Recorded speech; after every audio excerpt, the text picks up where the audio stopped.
I love a good panel gauge.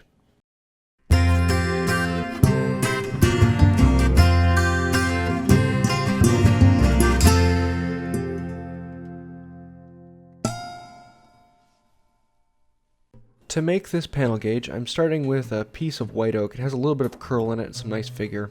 It's about 2 inches by about 1 inch thick, but I need to basically break it down into 2 sticks that are a little bit more than 3/4 by 3/4. So I'm going to plane it to thickness and then put it in the vise and rip it to the proper dimension so that I'll end up with something about 3/4 by 3/4. After ripping it, I'll then plane it to the exact dimensions that I'm looking for.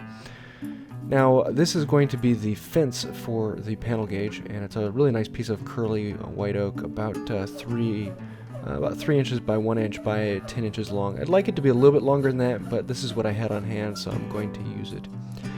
Now, once I have the general shape of the fence, I'm going to bore out the hole that is slightly smaller than the dimension of the bar, and I like to drill from both sides. I'll let the screw poke through one side so I have an exact center, and that way I have less destruction on the outside. Now, originally I was just going to keep it square, but at this point I realized, wait a second, a square is boring. I want an octagon. So my rod is going to be octagon shape. So I just made the 4 sides the exact dimension of the rod I made, and then squared out the corners to make an octagon. Now that meant I needed to turn the rod that I had created into an octagon, so I basically put a chamfer on all 4 of the corners to match the shape that I put in the fence. And then I could just test it occasionally and make sure it fit and slid all the way through. Next, I wanted to do a little bit of figuring shaping on the fence rather than just a blasé block. So I put some angles on there at just a random angle I liked, and then cut them off. That left it a little bit rough so I could come back in with a plane and finish out the shape and get it really looking and feeling good.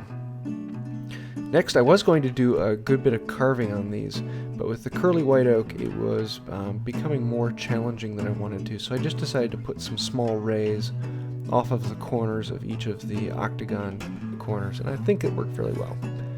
On all edges of the fence I put a very, very heavy chamfer. I like the look, it kind of fit with the octagon feel of it.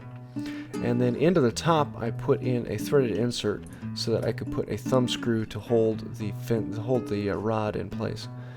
This is a kind of a fun but tricky procedure you got to be thinking about. Now, that thumb screw would dig into this wood easily, and I decided I wanted to put in a brass rod into the top where the thumb screw would hit it. So I got out my number 55 Stanley combination plane, I love this, and then put in a groove the thickness of a round piece of rod that I had. And in that groove I put in some 5-minute epoxy. And if you're wondering what the supplies are, I'll leave a link in the description below to what I'm using and some of the tools I'm using as well if you want to see those. This round rod then fit nicely down into that groove, but it was sticking up about 1/16 of an inch. And I really wanted it to be flat as opposed to rounded on the top. So after coming out of the glue, I could cut off the ends, and it was kind of nice to just flush it up.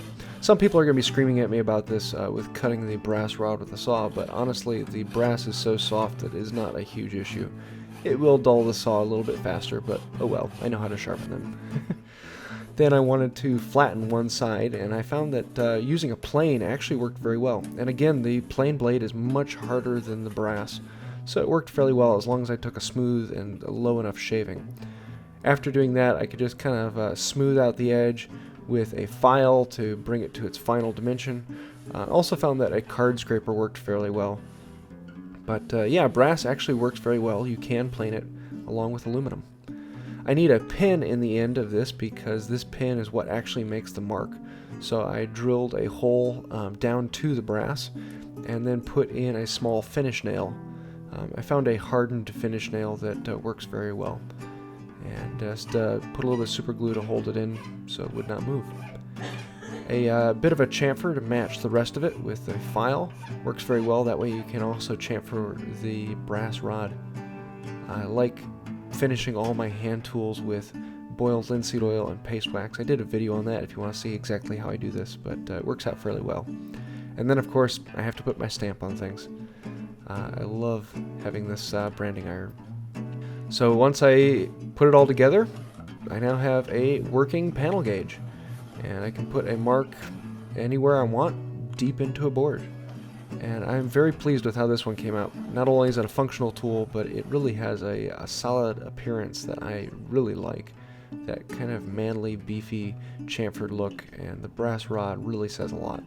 So I am pleased with this. Very, very happy project. There is a panel gauge, and this is an extremely useful tool, especially when you're working on tops or you want to rip down large boards. The big difference between a marking gauge and a panel gauge, it's not just the length of the beam, but also the width of the fence. Because if I have this small fence on a large piece, it can tip easily, changing the dimension from the stop to the point. Whereas with a large fence on a panel gauge, it allows me to run along the surface very easily and be able to make sure that this point stays the same distance away from this edge all the time. So if I have a large, wide board that I want to rip, a 1/4 inch off of one side, but this side is jagged and uneven, I can parallel off of this side and make a line exactly a specific distance in from this side and rip to that line. So a panel gauge is extremely useful for those things, and they're really not that hard to make. I made this in a single day.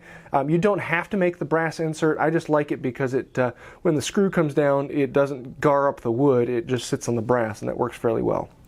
And there you go. I will have a link to a lot of the tools and products used in the description below, so if you want to see what those are, you can look at that. And other than that, I hope you like it. This was a fun build for me and an interesting project. So if you did like the video, please hit like and think about subscribing. Also, I want to say a huge thank you to the patrons on Patreon. You guys are one of the main reasons why this channel is here today, and I'm looking forward to doing a monthly giveaway to you guys. If you want to find out more about that, you can click the link over here. If you like this video, feel free to check out one of my others. You might find something you like there. And until next time, have a wonderful day.